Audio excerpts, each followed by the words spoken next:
Hello everyone and welcome back to the channel. तो जी स्वागत है आपका एक नई वीडियो के साथ। तो ये मॉर्निंग का टाइम है, सैटरडे का दिन है और सुबह बनेंगे आलू बैंगन की सब्ज़ी। तो ये जो है ना, यहाँ पे आज बनेंगे लहसुन प्याज जो है ना सिलबट्टे से पीसने के बाद। तो सिलबट्टे से पीसे जा रहे हैं और टेस्ट के लिए, कि टेस्ट काफ़ी चेंज हो जाए। और सिलबट्टे वाला जो टेस्ट है ना वो अलग ही हो जाता है, इसीलिए तो बस उसी की वजह से पीसे जा रहे हैं। तो आलू बैंगन मैं बहुत दिनों में बना रही हूँ, मैंने काफ़ी दिनों से बनाई भी नहीं थी। फिर ये बोले कि हाँ लहसुन प्याज जो है ना उससे पीसेंगे तो ज़्यादा अच्छा टेस्ट आएगा। तो बस वही है, इसी वजह से यहाँ पे मैंने लहसुन प्याज पीसने के लिए फिर इन्हीं को बोला। और क्या करूँ, फिर यही है, ऑप्शन कुछ है नहीं, क्योंकि मेरी तबीयत तो आजकल धीरे इतने अच्छे से रहती नहीं है कि जितना काम मैं हो सकता है उतना कोशिश करती हूँ। और जितना हो सकता है ये भी हेल्पफुल है, काफ़ी हेल्प करते हैं हर चीज़ के लिए। तो मेरे को काफ़ी इस चीज़ के लिए, मतलब मेरे बच्चे भी और ये भी, जब से मेरी तबीयत ज़्यादा ख़राब हुई है ना तब से ये होता है कि हाँ ये काफ़ी ध्यान रखते हैं इस चीज़ का। तो जी बस यहाँ पे लहसुन प्याज पिस गए थे तो वह लगी थी सब्ज़ी छोंकने। तो बस यहाँ पे मस्टर्ड ऑयल चढ़ाया कुकर में, फिर उसके बाद इसमें वही लहसुन प्याज जो पेस्ट बनाया था वो डाला, और फिर उसके बाद ये टमाटर हरी मिर्च मैंने कट किए हुए थे ये डाले। सारी चीज़ें एक साथ मिला दी। फिर उसके बाद इसमें सूखे मसाले ऐड कर दिए, नमक मिर्च हल्दी सूखा धनिया। तो तरीका वही होगा, बस थोड़ा टेस्ट चेंज होगा लहसुन प्याज की वजह से। जो भी होगा, जो भी फ़र्क पड़ेगा सब्ज़ी में, इसी की वजह से पड़ेगा। सूखे मसालों में थोड़ा सा मैंने गरम मसाला भी ऐड किया ताकि इसका और अच्छे से टेस्ट आ जाए। और आज बच्चों की छुट्टी है, सेकंड सैटरडे है, तो इसी वजह से बच्चे आराम से उठे थे। मैं भी लेट ही उठी थी क्योंकि मुझे इतनी जल्दी नहीं थी उठने की। तो ये हो जाता है, अब जैसे तबीयत जब से बिगड़ी है ना, तो मुझसे ना तो जल्दी उठा जाता है और ना ये हो जाता है कि हाँ मैं फटाफट जल्दी जल्दी काम कर सकूँ। तो बस यहाँ पे जो है ना मसाला अच्छे से भुन गया। फिर उसके बाद मैंने इसमें ये आलू और बैंगन ऐड कर दिए।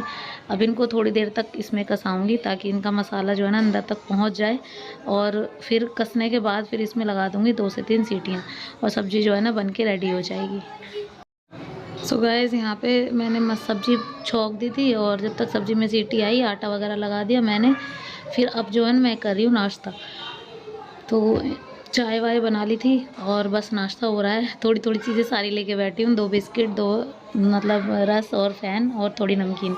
इसमें से खाऊंगी मैं कुछ भी नहीं, इन्होंने लगा के दिए ये मुझे प्लेट के, ये सारा तुझे खाना है और मेरे को नहीं खाना। मेरे को तो ये बिस्कुट जो है ना अच्छे भी नहीं लगते देखने में, तो मैं तो इन्हें कम ही खाती हूँ, मैं नहीं खाती। सो जब तक सब्ज़ी बनी और मैंने आटा लगाया, फिर मतलब उसके बाद मैं नहाने चली गई थी। नहाने के आने के बाद मैंने नाश्ता किया, और फिर उसके बाद अब मैं बना रही हूँ रोटियाँ। तो नहा इसलिए ली थी, आज हमें जाना है उर्वी की बुक्स वगैरह लेने, और 9 से 12 बुक्स मिलेंगी, तो मेरे को 9 बजे ही जाना है, क्योंकि फिर अगर बाद में जाऊँगी तो फिर मुझे खुद से जाना पड़ेगा। अभी तो ये है कि बाइक से ले जाएंगे तो इतनी दिक्कत नहीं है, थोड़ा दूर पड़ता है उर्वी का स्कूल, इसीलिए तो मैं फटाफट से बस नहा ली थी। और उर्वी जब तक रेडी होगी तब तक मैं रोटियां वगैरह बना लूँगी, फिर कपड़े चेंज करके मैं भी निकल जाऊँगी। इधर सब्ज़ी भी रेडी हो गई थी, और ये देखो इस तरीके की सब्ज़ी बनी थी, काफ़ी अच्छी बनी थी। काफ़ी दिनों बाद बनाई थी, कोई भी सब्ज़ी हो तो गैप दे के बनाते हैं ना, बहुत अच्छी बनती है।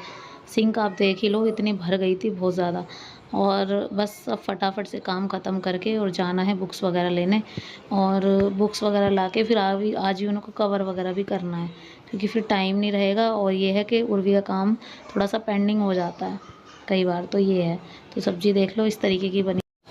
सो गाइस सारा काम ख़त्म करके मैंने कब कर लिए थे अब कपड़े चेंज, मैं नहा ली थी पहले ही, तो बस अब कपड़े चेंज करके मैं यहाँ पे अपना डेली का मेकअप कर रही थी। और उर्वी भी रेडी हो गई थी, ये भी रेडी हो गए थे, बस ये अपनी पूजा पाठ कर रहे थे। और फिर उसके बाद जो खाना खाना है इन्हें वो खाएंगे, और फिर उसके बाद हम लोग निकल जाएंगे। और जाना बाइक से है तो ज़्यादा दिक्कत नहीं है, 5-10 मिनट का काम होगा। एक्चुअली उर्वी EWS से है ना, तो उसकी बुक्स वगैरह ना 9 तारीख या 10 तारीख को ही मिलती हैं।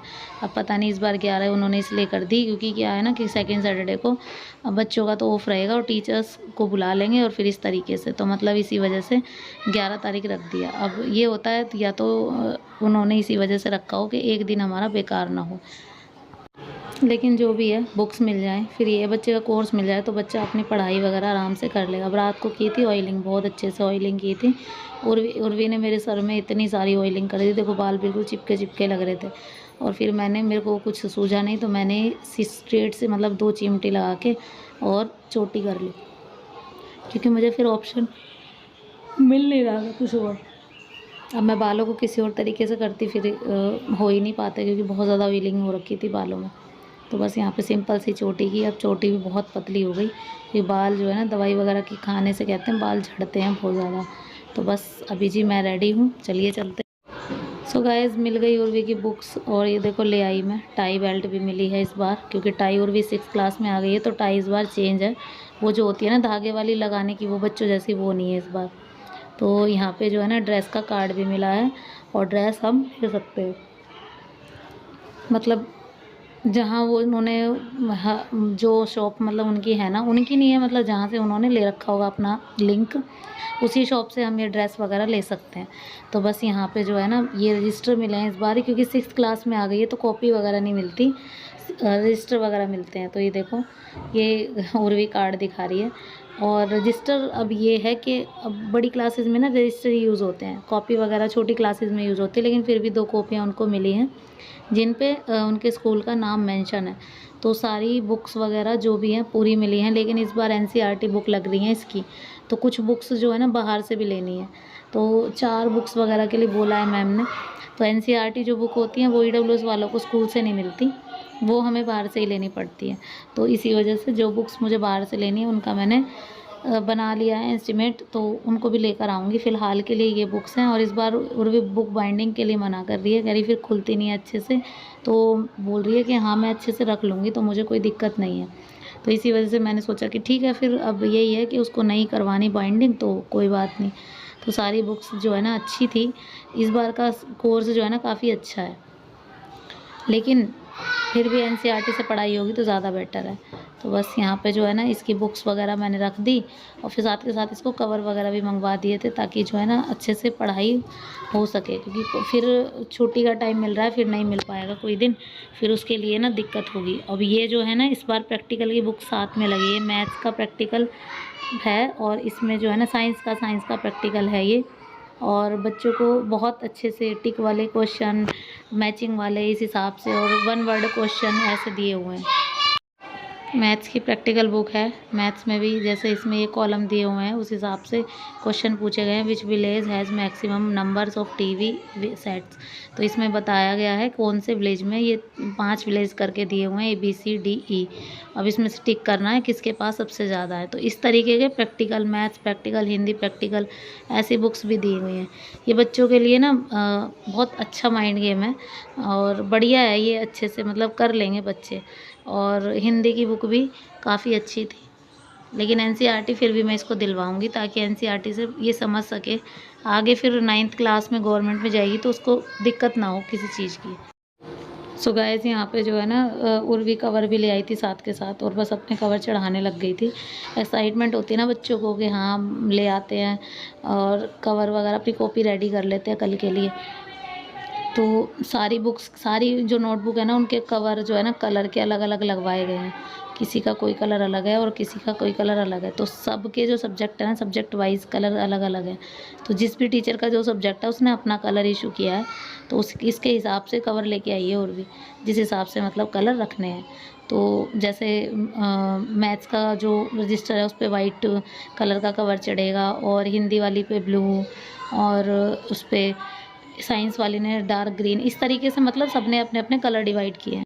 सो गाइज़ अभी ये वक्त है शाम का, और शाम को आज बच्चों की फरमाइश पे बन रहे हैं शाही पनीर। तो शाही पनीर बच्चों का मन है खाने का, और ये है कि मेरा तो ये था कि कुछ और ही बनाने का मन था, लेकिन बच्चों ने फरमाइश की कि ये खाना है हमें, तो फिर इसमें टाइम भी ज़्यादा ही लगता है। तो बस जो है ना प्याज टमाटर वगैरह जो है अच्छे से मैंने चॉप कर लिए पहले तो, और सारी चीज़ें इतनी सारी चॉप की होती है क्योंकि ग्रेवी इसमें ज़्यादा बनती है, और इसको फ्राई भी करना होता है। तो तेल अच्छे से गर्म हो गया था, फिर उसके बाद मैंने इसको ग्रेवी को फ्राई करने के लिए इसमें छोड़ दिया। तो काफ़ी अच्छे से इसको फ्राई करना है, ढक के पकाना है, ताकि टमाटर अच्छे से गल जाएँ और प्याज भी अच्छे से गल जाए। फिर इसके बाद इसका एक फाइन सा पेस्ट बनाना। अभी देखो ये काफ़ी अच्छे से गले गले हो गए हैं टमाटर भी और प्याज भी। तो इसको मैं इस जार में रख दूँगी अंदर करके, और फिर उसके बाद जो है ना इसको थोड़ा सा मतलब ग्राइंड कर दूँगी। थोड़ा क्या मतलब एक फाइन सा स्मूथ सा पेस्ट बनाना मुझे, तो उस हिसाब से मुझे इसको ग्राइंड करना है। थोड़ा ठंडा होने के लिए वेट नहीं कर पा रही थी मैं, क्योंकि देर बहुत ज़्यादा हो गई थी। अभी करीब टाइम भी हो गया था, 7 बज गए थे, और फिर बनते बनते फिर वही टाइम हो जाएगा। तो बस मैंने यहाँ पे इसको जार में रखा और फिर इसको 2-3 मिनट के लिए ग्राइंड कर दिया। अभी ये अच्छे से ग्राइंड हो गया था। फिर उसके बाद यहाँ पे मैंने मसाला चढ़ाने के लिए सबसे पहले कढ़ाई ली, उसमें मस्टर्ड ऑयल चढ़ाया और उसमें कश्मीरी लाल मिर्च पहले मैंने इसमें ऐड की, थोड़ी हल्दी ऐड की। फिर उसके बाद मैंने ये पेस्ट डाला। अब ये पेस्ट इसलिए डाला जाता है इस तरीके से ताकि इसमें कलर जो है ना काफ़ी अच्छा आ जाए। तो यहाँ पे जो है ना देखो कलर अब रेड रेड हो गया था। तो अब इसको पकाना है। उससे पहले इसमें सूखे मसाले ऐड करूँगी मैं, वही नमक, मिर्च, हल्दी, सूखा धनिया, गरम मसाला, सारी चीज़ें एक साथ ही ऐड कर दूँगी। और फिर उसके बाद इसको अच्छे से पकाना है ताकि इसकी स्मूदिंग जो है ना अच्छे से हो जाए, जो मतलब मसाला है ना वो अच्छे से स्मूथ हो जाए, मतलब ग्रेवी थोड़ी सी उस टाइप की हो जाए, कंसिस्टेंसी अच्छी हो जाए।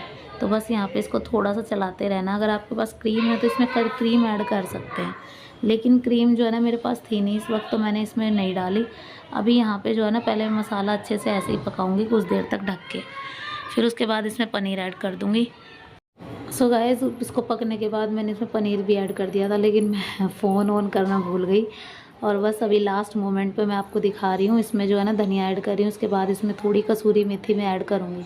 अच्छा धनिया ऑप्शनल है, आप चाहे तो डाल सकते हैं लेकिन नहीं, और मैंने डाल दिया, मेरे पास था। और उसके बाद कसूरी मेथी ऐड की और अच्छे से इसको थोड़ी देर के लिए चला दिया। तो इस तरीके का शाही पनीर बना था। इसके साथ मैंने मंगाई बाहर की नान रोटी। इसी के साथ व्लॉग एंड करती हूँ यहीं पे। तो आई होप आप सबको पसंद आया होगा वीडियो। पसंद आया हो तो लाइक शेयर एंड सब्सक्राइब। मिलती हूँ नेक्स्ट वीडियो में। Till then bye bye and take care.